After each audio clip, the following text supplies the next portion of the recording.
को बनाया। सृष्टि पर जितना निर्माण है वो भगवान विश्वकर्मा ने किया।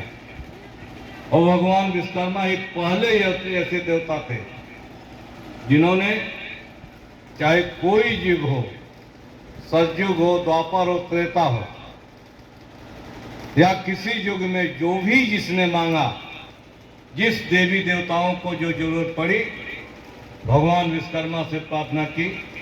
भगवान विश्वकर्मा ने सबके लिए कुछ न कुछ देने का काम किया। बताओ, समुद्र के विजय द्वारिका नगरी, भगवान श्री कृष्ण की राजधानी किसने बनाई है? भगवान विश्वकर्मा ने बनाई। सोने का महल जो बाद में रावण के पास आया, किसने बनाया? भगवान विश्वकर्मा ने बनाया। इस धरती पर जितना निर्माण हुआ है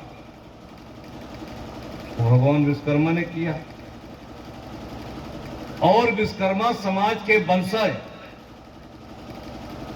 इस देश और समाज का निर्माण करने में बहुत बड़ा योगदान दिया।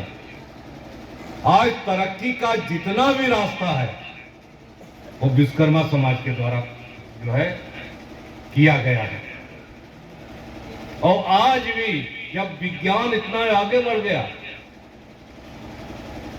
और तमाम आधुनिक तकनीकी चीजें आ गई, लेकिन आज भी कारीगरी का काम हमारा केवल विश्वकर्मा करता है। कोई दूसरा उस कारीगरी को नहीं कर सकता। चाहे ये तेल का कारखाना ले लो जहां से हवाई जहाज बनता है, चाहे ऑर्डिनेंस फैक्ट्री कानपुर का ले लो जहां से अस्त्र बनाए जाते हैं, चाहे आईटीआई का कारखाना ले लो। ये बड़े बड़े कारखाने, उद्योग धंधे और बड़े बड़े सरकारी प्रतिष्ठान, इनका मालिक कोई हो सकता है, इनका डायरेक्टर, मैनेजर किसी समाज का हो सकता है, लेकिन आज भी उनमें कारीगरी का काम करने वाला यही हमारा बैठा हुआ विश्वकर्मा समाज है। और जिस दिन ये कारीगरी छोड़ देगा उस दिन इस देश में बहुत सारी तकनीकी चीजें बनना बंद हो जाएंगी। कितना महत्वपूर्ण समाज है। देश के विकास में विश्वकर्मा समाज का बहुत बड़ा योगदान है। लेकिन आज आजादी के इतने वर्षों के बाद विश्वकर्मा समाज का जो सम्मान होना चाहिए वो नहीं हो पाया। ना तो उनकी सामाजिक स्थिति आगे बढ़ी, न वो आर्थिक रूप से तरक्की के रास्ते पर गए, और न राजनीति में कहीं आगे बढ़ने का काम किया। नतीजा ये है कि विश्वकर्मा समाज लगातार पीछे होता चला गया। इसलिए विश्वकर्मा समाज के भाइयों, हम आपसे कहना चाहते हैं, जब आप सामाजिक जागृति लाने का काम नहीं करोगे, सामाजिक ताकत बनाने का काम नहीं करोगे, और सामाजिक ताकत के बल पर जब तक राजनीतिक ताकत हासिल करने का काम नहीं करोगे, तब तक विश्वकर्मा समाज तरक्की के रास्ते पर कभी नहीं जा सकता। इसलिए हम आपसे कहने आए हैं, बुंदेलखंड के भाइयों से, महुआ अगल बगल के आए हुए विश्वकर्मा समाज के सभी लोगों से कहा, विश्वकर्मा समाज को संगठित करने का, एकजुट और मजबूत करने का काम करो। आज हमारे समाज में बताओ कितने एमएलए? आज उत्तर प्रदेश में विधानसभा में कोई एमएलए है विश्वकर्मा समाज का? देश की लोकसभा में कोई एमपी है आपके समाज का? तो जब आपका विधानसभा, लोकसभा में आपका विधायक एमपी नहीं रहेगा तो आपकी आवाज कौन उठाने का काम करेगा? आवाज तो यही लोग, आपकी समाज की समस्या को यही लोग उठाने का काम करते हैं। और हम ये उत्तर प्रदेश की विधान परिषद में रहकर के हमने इस बात को महसूस किया है कि समाज के ऊपर कहीं भी जुर्म अत्याचार अगर हुआ समाज की तरक्की में अगर कहीं कोई अवरोध आया, हमने विधान परिषद में आपकी आवाज उठा करके आपकी बात को मनवाने का काम किया। सरकार कोई भी रही हो, लेकिन विश्वकर्मा समाज की आवाज को हमें मजबूत करने का काम किया। ऐसे समय में हमें एमएलसी बनाया गया जब विश्वकर्मा समाज की कोई पहचान नहीं थी, विश्वकर्मा समाज को कोई जानता नहीं था, विश्वकर्मा समाज की कहीं कोई आवाज नहीं थी, कोई हैसियत नहीं थी। ऐसे समय में 1998 में समाजवादी पार्टी के संस्थापक माननीय नेताजी ने हमें विधान परिषद का सदस्य बना करके विश्वकर्मा समाज को हिस्सेदारी देने का काम किया और विश्वकर्मा समाज की भागीदारी दे करके विश्वकर्मा समाज को तरक्की के रास्ते पे ले जाने का रास्ता खोलने का काम माननीय नेताजी ने, समाजवादी पार्टी ने देने का काम।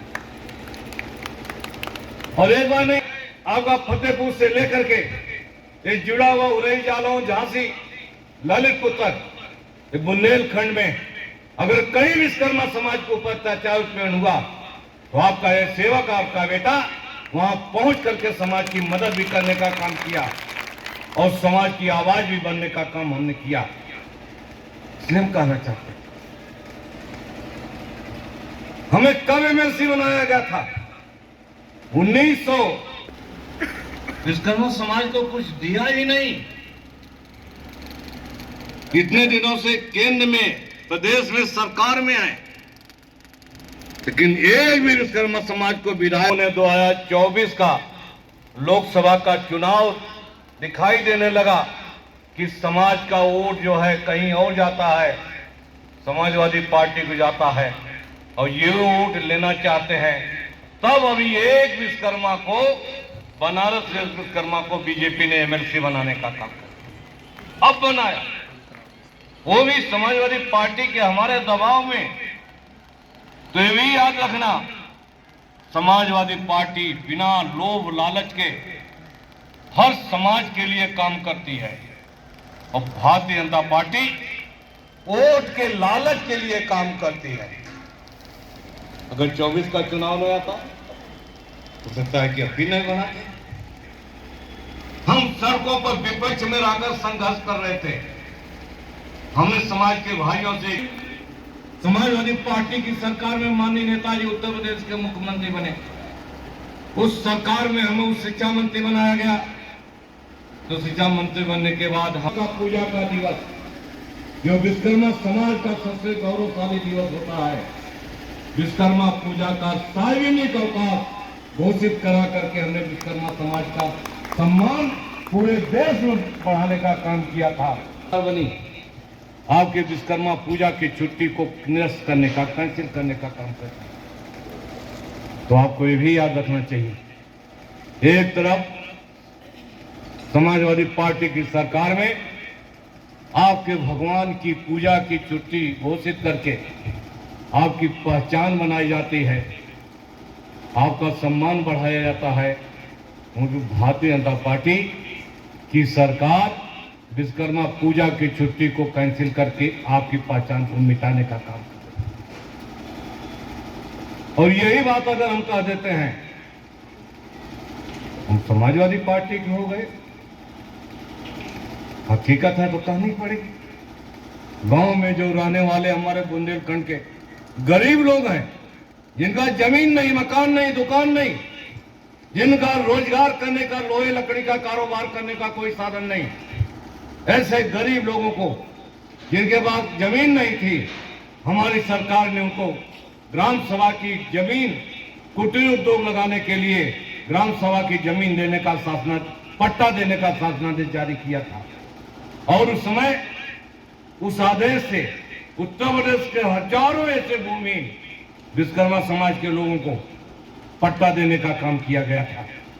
उन्हें जमीन देकर के उन्हें जमीन वाला बनाया गया था, ताकि वो अपने लोहे लकड़ी का कारोबार, फर्नीचर की दुकान या वेल्डिंग मशीन की दुकान करके अपने परिवार का पालन पोषण करने का काम करते।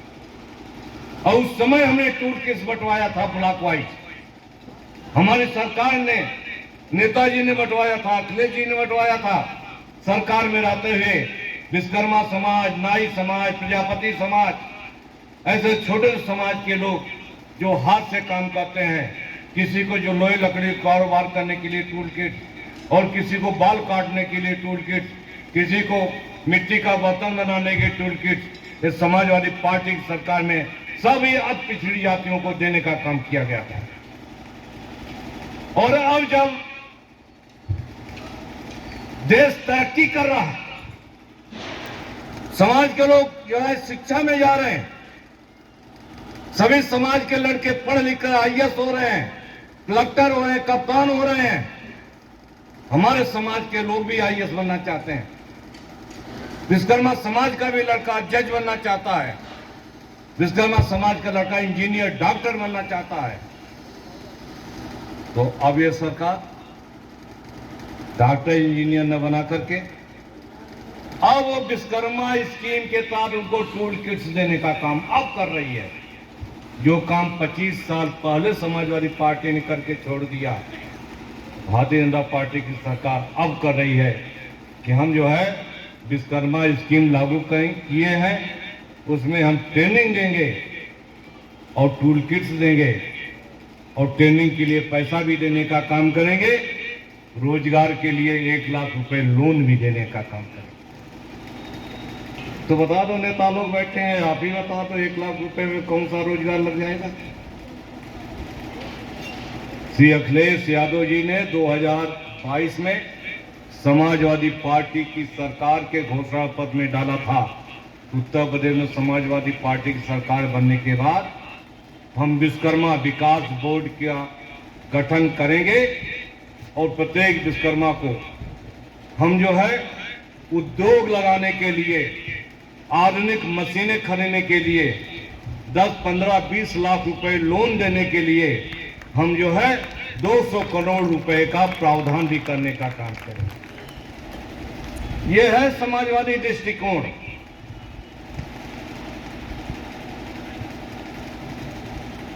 याद करो 2016 में समाजवादी पार्टी की सरकार थी, श्री अखिलेश यादव उत्तर प्रदेश के मुख्यमंत्री थे। उस सरकार में हम भी मंत्री थे।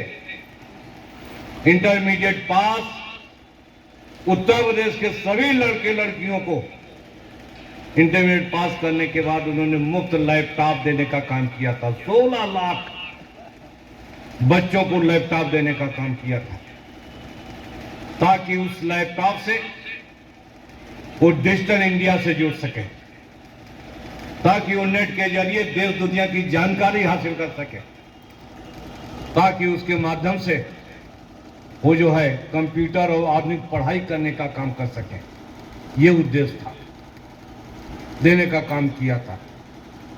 और लॉकडाउन और कोरोना काल में जो बच्चे बेरोजगार हो गए, वही लैपटॉप जन धन सेवा केंद्र खोल करके उसी लैपटॉप से उन्होंने अपना जो है कारोबार शुरू करने का भी काम कर दिया था, रोजगार का साधन बना था। तो अगर समाजवादी पार्टी की सरकार लड़कों को लैपटॉप दे सकती है, तो भारतीय जनता पार्टी की सरकार क्यों नहीं दे सकती? अब सवाल इस बात का, क्योंकि हमारा भी लड़का टूल किट्स की जगह अगर कंप्यूटर पा जाता, लैपटॉप पा जाता, तो उसे देश दुनिया की जानकारी से जुड़ने का तो काम कर सकता। लेकिन कंप्यूटर नहीं दे रहे, शिक्षा में आपको नहीं ले जा रहे। आज शिक्षा इतनी महंगी हो गई है कि अगर आपके पास पैसा नहीं है, गांव का गरीब का बेटा, किसान का बेटा, मजदूर का बेटा, रिक्शा चलाने वाले का बेटा अगर डॉक्टर इंजीनियर बनना चाहे तो नहीं बन सकता है। भारतीय जनता पार्टी सरकार ने इतना शिक्षा को महंगा करने का काम कर दिया।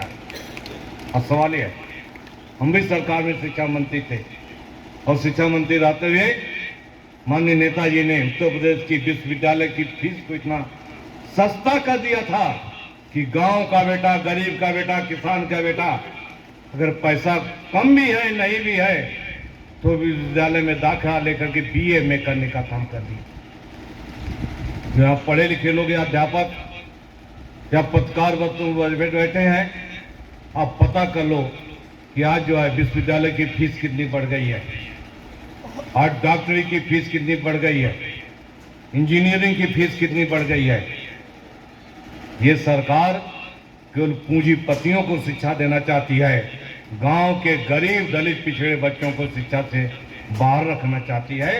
इसलिए लगातार आपकी फीस को बढ़ाने का काम कर रही है। सामने ये सवाल तब हम आपके बीच में कहने के लिए आए कि सोचना पड़ेगा ये सरकार क्या कर रही है। आईटीआई का प्रमाण पत्र का शासनादेश से मैंने नहीं जारी कराया था। हम सरकार में शिक्षा मंत्री, हमारे गवर्नमेंट डिग्री कॉलेज में कारपेंटर की जगह निकली और कारपेंटर की जगह पर जो है एक बड़ी जात के कैंडिडेट का चयन हो गया। तो हमने अधिकारी से पूछा, बताओ कारपेंटर का काम तो विश्वकर्मा लोग करते हैं, लोहारगिरी बढ़ाईगिरी कारपेंटर का काम तो विश्वकर्मा ही तो करता है, तो विश्वकर्मा का चयन न करके आपने दूसरे का कैसे कर दिया। तो अधिकारी ने कहा कि सर किसी विश्वकर्मा के पास आईटीआई का प्रमाण पत्र नहीं था। तो हमने कहा, उसी दिन हमने जो है निर्णय लिया और उत्तर प्रदेश के माननीय मुख्यमंत्री जी से कहा, विश्वकर्मा समाज के लोग नौजवान कुशल कारीगर पैदा होता है, जन्म से इंजीनियर होता है और वो जो है दूसरी बिरादरी का लड़का जब ट्रेनिंग करता है, दाखिला लेता है आईटीआई में, 2 साल की ट्रेनिंग करता है, तब कहीं वो हथियार पकड़ना जानता है। लेकिन विश्वकर्मा का लड़का लोहे लकड़ी के कारोबार में परिवार में पैदा होने के कारण वो कुशल कारीगर हो जाता है। लेकिन अगर आईटीआई के कारण से जो है नौकरी नहीं मिल रही है सरकारी, तो हमने मुख्यमंत्री जी से कहा, विश्वकर्मा के लड़के को आईटीआई की जो है पढ़ाई करने की कोई जरूरत नहीं है। विश्वकर्मा के लड़के को बिना आईटीआई पढ़े आईटीआई का सर्टिफिकेट दे दिया जाना चाहिए, क्योंकि कारीगर होता है, ताकि उस सर्टिफिकेट से उस सरकारी नौकरियों में भर्ती होने का काम कर सके। और 2014 में समाजवादी पार्टी की सरकार में उत्तर प्रदेश के तत्कालीन मुख्यमंत्री श्री अखिलेश यादव जी ने विश्वकर्मा समाज के इंटरमीडिएट पास लोहार और बढ़ई के लड़के को आईटीआई का सर्टिफिकेट देने का शासनादेश जारी कर दिया और उसमें शर्त लगाया कि केवल विश्वकर्मा समाज के लड़के को 15 दिन तक कौशल विकास मिशन के तहत उसको ट्रेनिंग देनी होगी।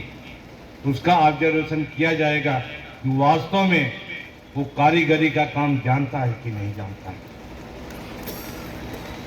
हमें बहुत खुशी हुई, लेकिन 1 साल तक आईटीआई का प्रमाण पत्र नहीं मिला हमारे समाज के नौजवानों को। हमने पता किया तो पता लगा कि केंद्र की सरकार ने उस पर रोक लगाने का काम किया। केंद्र में भारतीय जनता पार्टी की सरकार 2014 में बन गई। तो आपको ये भी मालूम होना चाहिए हम लोग कितने परिश्रम से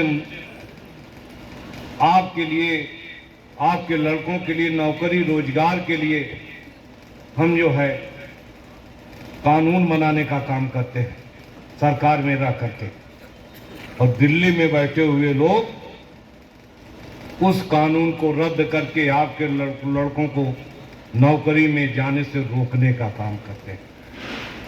इसलिए विश्वकर्मा समाज के भाइयों, हम आपसे एक ही बात कहना चाहते हैं, आप एक नज़र अपने कारोबार पर रखो और एक नज़र लखनऊ और दिल्ली की सरकार पर रखो। अगर आपके खिलाफ काम कर रही है तो सरकार को हटाने का भी काम करो और अपने मन मुताबिक सरकार बना करके अपने अधिकार, अपने आरक्षण, अपने नौकरी, अपने लड़कों को जो है रोजगार लेने का काम करो। हम ही आपसे कहने के लिए आए। इसलिए विश्वकर्मा समाज के भाइयों, हम आपसे कहना चाहते हैं, आज आपका आरक्षण खत्म कर दिया। आरक्षण जो 27% समाजवादी पार्टी की सरकार में माननीय नेताजी ने पिछड़े वर्गों को सरकारी नौकरी में भर्ती करने के लिए दिया था, तो तमाम लड़के आरक्षण तहत कोई पुलिस में भर्ती हो गया, कोई दरोगा हो गया, कोई डिप्टी एसपी हो गया, कोई एसडीएम हो गया, कोई शिक्षा विभाग में भर्ती हो गया। अब अगर आपका आरक्षण खत्म हो जाएगा फिर आपके लड़के को नौकरी कहां से मिलेगी? ये सरकार आपके आरक्षण को खत्म करने की साजिश कर रही है।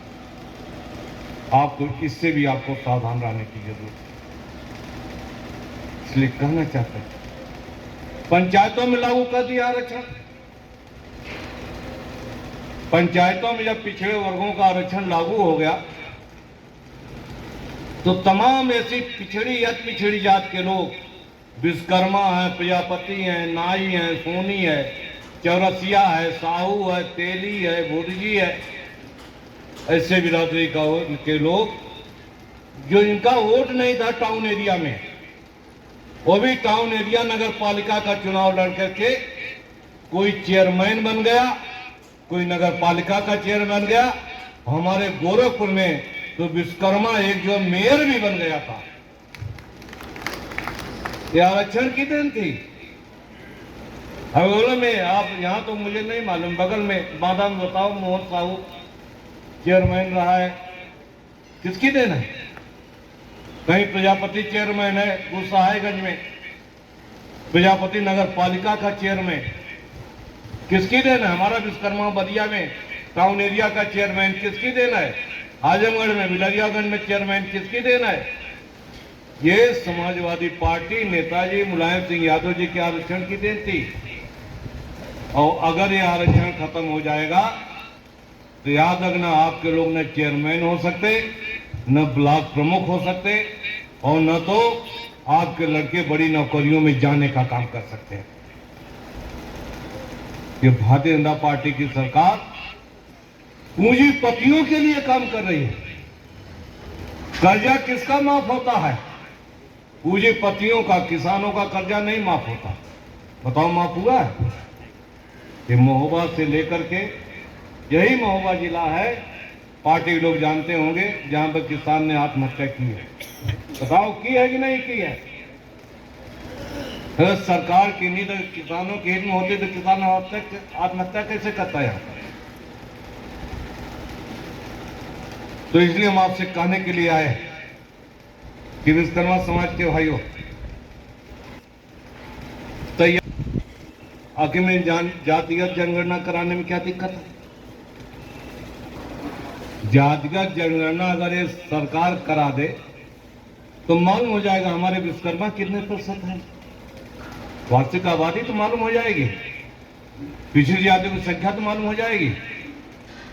2011 में देश की पार्लियामेंट में माननीय नेताजी ने इस सवाल को उठाया था, लालू जी ने उठाया था, शरद यादव ने उठाया था और कहा था पिछड़े वर्गों की जातिवार जनगणना कराइए, उनको प्रकाशित करिए, ताकि विश्वकर्मा समाज का यादव, कुर्मी, मौर्य के अतिरिक्त जो है पिछड़ी जात का जो है विश्वकर्मा, प्रजापति, नाई, सोनी, चौरसिया, पाल, बघेल, मौर्य, बिंद, निषाद, केवट, मल्ला, इनकी भी तो जनसंख्या मालूम हो कितनी हो।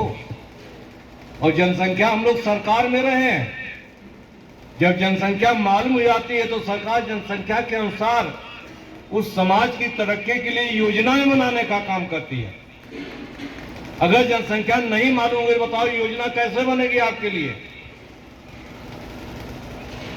श्री अखिलेश यादव जी लगातार बोल रहे हैं कि पिछड़े वर्गों की जातिवार जनगणना कराओ और जिस जात की जितनी जनसंख्या है उस जनसंख्या के अनुसार उन्हें आप अधिकार, आरक्षण, नौकरी, सम्मान देने का काम कर दो। किसी पिछड़ी जात में झगड़ा नहीं लगेगा कि यादव इतना ले गया, कुर्मी इतना ले गया, विश्वकर्मा को नहीं मिला। बता दो सही कर रहा हूं गलत कर रहा हूं?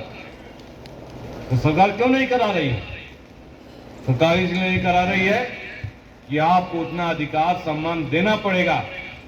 आज हम भी कोई कहता हमारी संख्या विश्वकर्मा की मन मत दयागो सल, 5 भाइयों को मिला लो, यानी लोहार बढ़ी सुनार ठटेरा कसेरा शिल्पकार को मिला लो तो आपकी आबादी 5% से ज्यादा है। कोई कहता है 7% है, कोई कहता है 9% है, कोई कहता है हमारी आबादी 10% है। तो कम से कम एक जनसंख्या अगर आ जाएगी तो भ्रम तो दूर हो जाएगा, फिर हम भी। लेकिन समस्या यहां नहीं है भ्रम दूर होने का, समस्या यह है विश्वकर्मा की अगर आबादी आ गई 8%, तो यही विश्वकर्मा जो आज तक चुप बैठे हुए हैं सरकार से 8% में हिस्सेदारी भी मांगने लगेंगे, एमपी एमएलए में भी मांगने लगेंगे, सरकारी नौकरियों में भी मांगने लगेंगे, और ये सरकार आपको देना नहीं चाहती, इसीलिए जनसंख्या जनगणना करा नहीं रही है।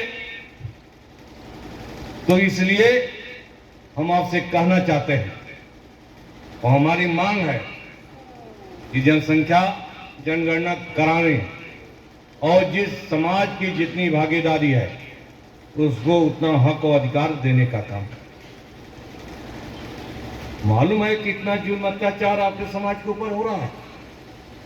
हमारा एक नौजवान बताया कि कानपुर में विश्वकर्मा समाज के 2 लोगों को लाठी डंडे कुल्हाड़ी से पीट करके काट करके हत्या कर दी, इतनी निर्मम हत्या, और पूरे परिवार को लाठी डंडे से लहूलुहान कर दिया, अस्पताल में भर्ती। और उसके बाद भारतीय जनता पार्टी की सरकार का कोई प्रतिनिधि, कोई मंत्री या कोई विधायक या सांसद विश्वकर्मा के घर नहीं पहुंचा मदद करने को। मदद करने को पहुंचे तो हम पहुंचे, हमारी समाजवादी पार्टी के लोग पहुंचे वहां पर और सवाल को उठाने का काम किया, तब जाकर के गिरफ्तारी हुई। और उसी इलाके का वो महिला वहां की जो मंत्री है विभाग सरकार में, उत्तर प्रदेश सरकार में, लेकिन मंत्री नहीं आई आज तक। चित्रकूट में क्या हुआ, विश्वकर्मा बेटी के साथ बलात्कार करने वाले स्कूल के टीचर, संरक्षण देने वाला भारतीय जनता पार्टी का एक नेता। एफआईआर नहीं हो रही थी, कार्रवाई नहीं हो रही थी, खबर हम तक पहुंची और श्री अखिलेश यादव ने कमेटी बनाया, हम आए कमेटी लेकर के और उस बेटी के घर गए। वहां पर हमने मां बाप की सारी बात को सुनने का काम किया कि धमकी मिल रही है, तो हम लोगों ने जाकर के उसकी पूरी मदद कराने का काम किया, कार्रवाई भी कराई, गिरफ्तारी भी कराया, और जो इंस्पेक्टर दरोगा जो बदमाशी कर रहा था उसको वहां से हटाने का भी काम हम लोगों ने कर दिया। ये कर दिया। अभी बांदा में एक घटना हो गई, महिला को अस्पताल में मार दिया। कितनी घटनाएं रोज हो रही है इस समाज के ऊपर, लेकिन बताओ कौन मदद करने के लिए आपके पास आ रहा? सत्ता पक्ष के लोग आ रहे हैं कोई मदद करने के लिए? मदद तो समाजवादी पार्टी के ही लोग कर रहे हैं। याद करो, जब हम विधान परिषद सदस्य थे, यही वो फतेहपुर में 3 विश्वकर्मा परिवार की हत्या हो गई थी। रामदास विश्वकर्मा शाहपुर थाने में, और उसके जो है पत्नी और बेटी को भी मार दिया था। हम गए थे मौके पर और हमने कहा था इस परिवार की मदद करेंगे। आज सरकार हमारी नहीं है। राकेश जालौन ने यहीं पर राकेश विश्वकर्मा को जिंदा जला दिया था, यहीं पर आपके जालौन में। हिम्मत नहीं थी किसी की जाने की। ये बैठे हैं वहां के महेश, हम आटा में हम गए थे वहां मदद करने के लिए। उसके बाद जो है कुठाउन में सुरेश लोहार को दरोगा ने इक्का करके गोली मार दी कि लाला राम गैंग का गिरोह। गिरोह का नारायण गिरोह गैंग का एक सदस्य है। विधान परिषद में उन्होंने सवाल उठाया और इंस्पेक्टर के खिलाफ जांच हुई। पहली बार इंस्पेक्टर 10 महीना जेल में रहा सुरेश लोहार की हत्या करने के आरोप। हमने एक ही बात कही थी, हम विपक्ष में हैं, हम परिवार के साथ खड़े हैं, हम मदद नहीं कर पा रहे, लेकिन जिस दिन हमारी सरकार आएगी, जिन लोगों ने हत्या किया है, बलात्कार किया है, वो सब जेल जाएंगे और परिवार को सरकार से मदद भी कराने का काम करेंगे। बताओ, राकेश विश्वकर्मा के परिवार को 2 लाख रुपए की मदद की थी कि नहीं की थी? जैसे ही मंत्री बने, क्या दया शंकर झा आपके वहां का सभासद था, गोली मार दिया था, 2 लाख रुपए भेजा था कि नहीं भेजा था? आपके दया शंकर पूछ के जो है किया था कि नहीं किया था? क्या हमने चित्रकूट में मदद की कि नहीं की? क्या हमने फतेहपुर में मदद की कि नहीं की?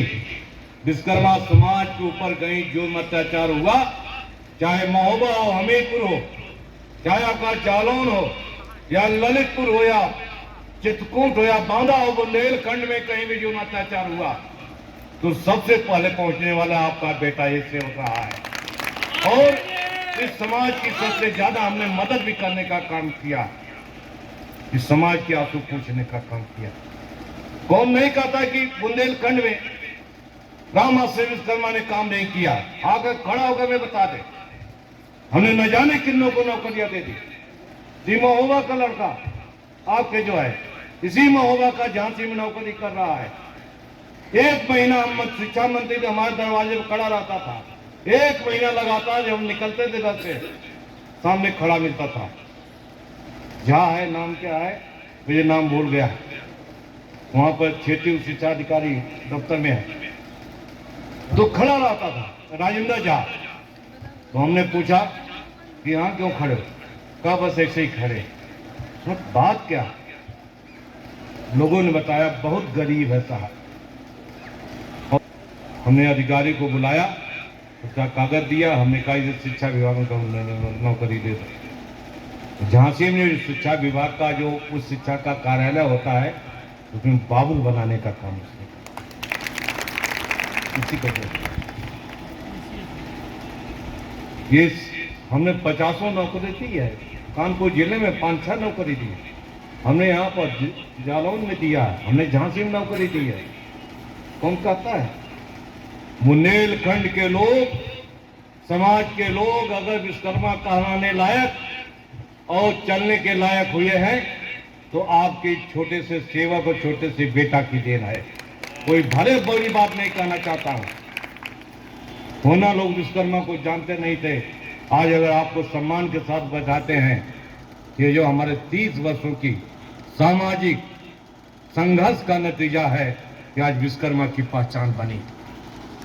और कुछ लोग विश्वकर्मा की पहचान मिटाना चाहते हैं। समाजवादी नीतियों पर चलकर ही दलितों को, पिछड़ों को अधिकार मिल सकता है।